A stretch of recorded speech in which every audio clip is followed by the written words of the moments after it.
Good morning, and thank you for tuning into the Andrew Tate Show, brought to you by the GSMC Sports Network. We've got a great show for you guys today. We will be covering the three-point showdown with Curry and Deion Sanders, and make sure you stick around for later in the show when we'll be covering the oddities of the day. We'll also be talking about Joel Embiid as well. Before we start, I would like to ask you that you like and follow the show. Also, we get a number of questions from the viewers that come in during the show, so to ensure that your question gets read on the air, I ask that you use the tips and donation link with your question. The tips and donation link is streamelements.com/gsmcsportsnetwork./tip. This puts your question at the top of the list so that I can see it, and it also just really helps the show. Wow. Faith, you were on fire already this morning. Holy crap. I you just flowed right through that where I was totally uncomfortable with calling it the Andrew Tate Show. that was a little bit of a struggle. But no, you did the tip donation. You just flew right through it. I was like, holy crap, okay. And I'm the one later in the day. It's early in the morning for Faith. Yes. And then it's midday for me. It's 12:22 because we're getting off to a late start. We've been having some internet technical difficulties on both sides at the same time. Which is crazy, yeah. So for anyone that was waiting on our show to start, we're starting about 23 minutes late. So and the name of the show has changed, as we talked about yesterday.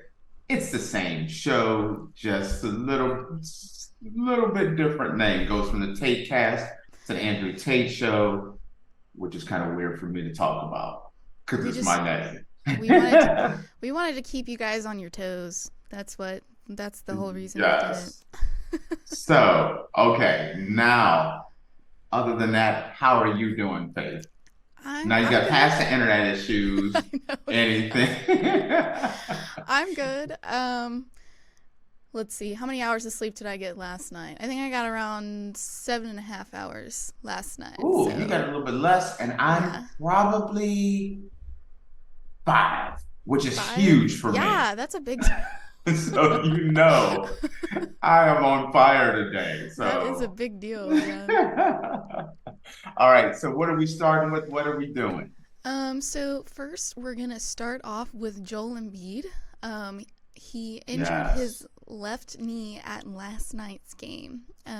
Philadelphia's 76ers star Joel Embiid will undergo an MRI on his left knee after injuring it in the fourth quarter on Tuesday's 119-107 loss to the Golden State Warriors.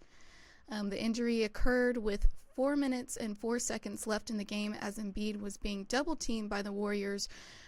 Jonathan Kuminga. I knew you were going to have trouble with Kuminga. and Draymond Green. After Kuminga poked the ball away from him, Embiid fell to the ground to retrieve it, and Kuminga subsequently fell on top of his knee. And then Embiid grabbed the knee and was in visible pain, and then he did not return for the game afterwards. Okay. I actually watched this game, which means, again, lack of sleep. I'm watching this game, and when they all dove for the ball and Kuminga fell and kind of landed on his knee, and it looked bad initially. He hyperextended it, and so it looked really bad, and I'm like, holy crap, because the 76ers go only as far as Joel Embiid takes them. And he was already dealing with injuries. And a few years ago, he was kind of injury prone, but he is arguably the best player in the league, if not one of the 3 or 4 best players in the league. The 76ers with Joel Embiid is a NBA championship contender. I know they've fallen short a few times in the playoffs, but make no mistake about it. They are a playoff contending team. Not to mention, he's last year's MVP. He's favored to win the MVP this year, and he's the league leading scorer. He's the highest scorer in the league. And when I saw that, I was like, holy crap. And then Nelson from the GSMC basketball podcast immediately sent me a text message and said, Joel Embiid's run at MVP is over. And he had me thinking about that. And it's like, how can is like, if it's just a hyperextension and he didn't tear anything, and this is a medium story to major story. If that MRI comes back and he's torn something and they've lost him for the season, the 76ers are done. It is absolutely over for the 76ers. But if it comes back and it's a slight strain and he's going to miss a game, maybe two, then the 76ers are fine. But there's still another interesting story.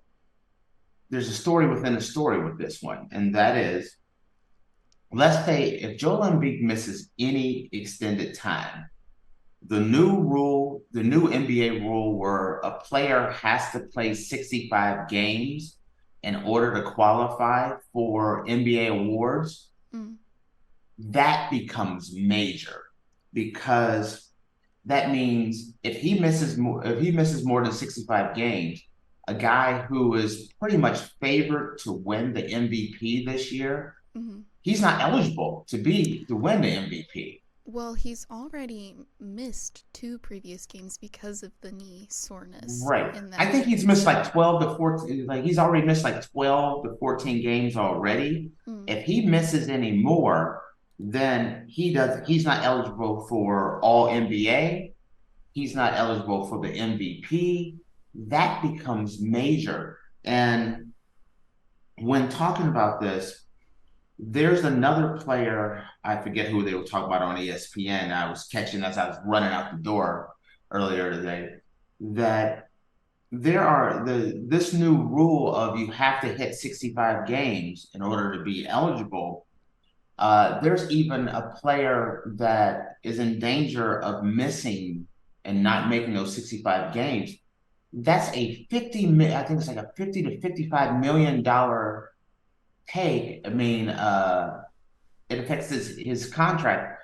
He could lose up to 50 to $55 million because he's not going to make the 65 games. That makes it so, if you don't hit that 65 games, there's some players that will not be eligible for the Supermax, which that's a 30, 40, $50 million swing for a lot of players. So all of a sudden, this new rule is starting to come in effect for Joel Embiid and a lot of other players because of the fact that, 65 games is a big deal. My question to you is, the NBA put this rule in because it's more for the fans than anything. If you're a big basketball fan, you're coming to see Giannis versus Joel Embiid, or LeBron versus Kawhi Leonard, and these players are sitting out, load managing.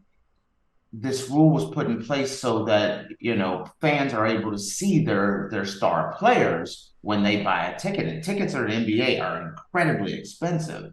And you drop $100, $200, $300, $500 on the ticket to see LeBron and Kawhi Leonard or Giannis and Joel Embiid, and they're not there. That sucks for the fan. But now there's a double-edged sword to this, where guys such as Joel Embiid may, if it's a minor injury that he has to miss some time, he could lead the league in scoring and just not be eligible for the MVP as well. Right. Is that fair to the player? How do you feel about this new rule? In my opinion, I don't find it to be very fair, especially when it comes to like injury, because like you can't help that you got injured while playing the game, and so now you have to be out for a certain amount of number of games to heal, and the fact that that's going to be taken away because you got injured during the game just doesn't seem very fair to me. Or imagine, think of yourself as a major player and your contract is coming up, and if there's escalators in it, that if you make all NBA or you're MVP or your first team, or you're an all-star or whatever, but you're not eligible this year for any of the NBA awards because you had a legitimate injury. Mm. Okay, that's the bad side, but I mean that's the player side. But then look at the NBA. How do you feel if you're like, oh man, I'm a big Clippers fan and I'm going to spend thousands, sometimes tens of thousands of dollars on season tickets, or you're average everyday guy, girl on the street who's working a double shift and they only have money for maybe one game a year. And so they went out and they spent all this money on these tickets. And now they go to the game. It's their one game of the year. And you're seeing none of the stars are playing. Because, hey, they're injured, or a lot of times the NBA season is grueling. So it's an 82-game season. And players don't want to play back-to-back because Joel Embiid has a knee injury and playing back-to-back games is rough on him, so they're going to rest. Mm-hmm. So the NBA is trying to do right by the fans, and they're trying to do right. It's one of those things where it's kind of both sides. It's kind of, if you help one side, you hurt the other side. And it's a disaster. If Joel Embiid is not eligible for, let's say it's not a major injury. God forbid it's a major injury. Mm-hmm. But let's say it's a minor injury that he's out 5 to 7 games.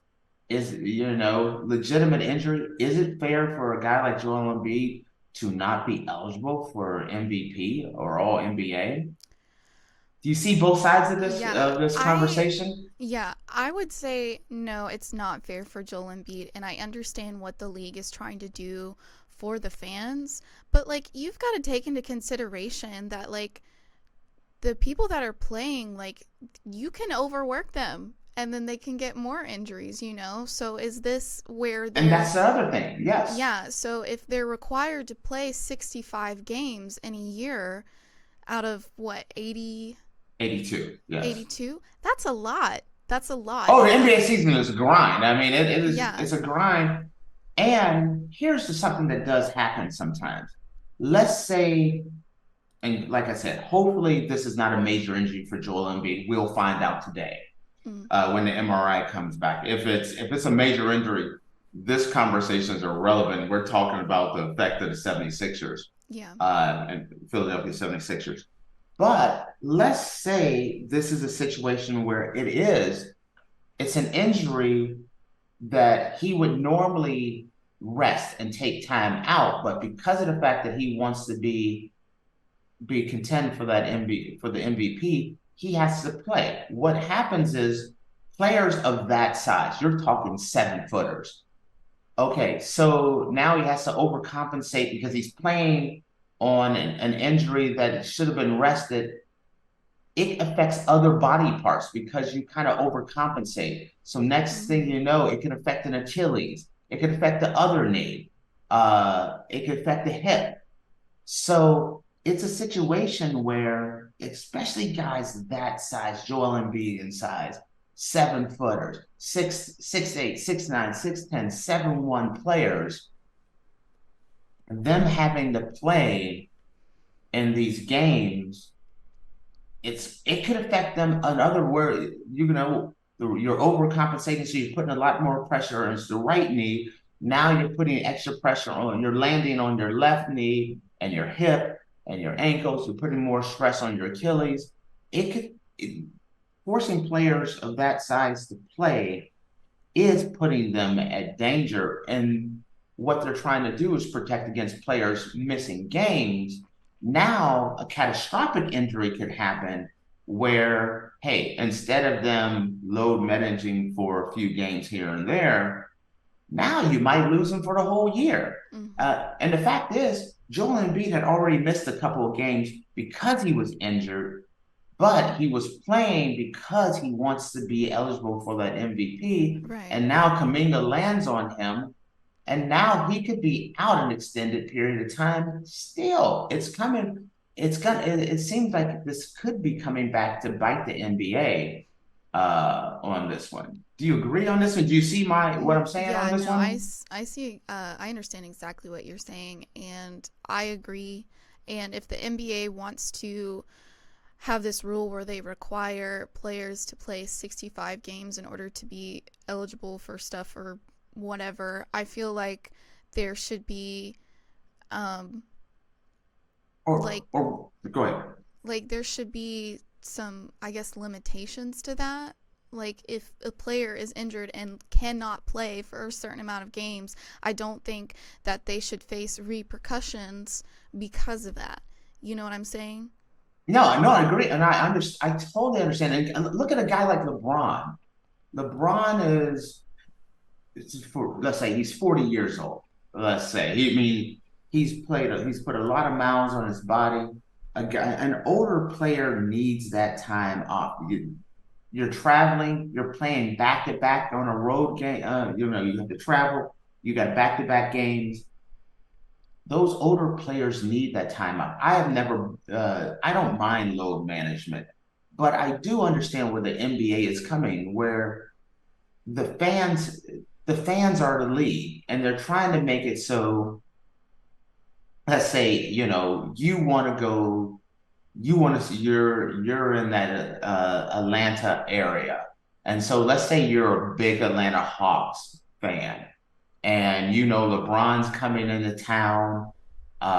You want to see LeBron, you want to see Trae Young, Mm-hmm. and so but maybe you don't have deep pockets, and so you've saved up all year because you want sweet tickets. You want to have great tickets so you can watch the game because you want to see Trae Young versus LeBron James, and you show up, you drop so much. It's this is a major night. It's you, your boyfriend, you're going out to dinner, you're buying beer and food at the stadium.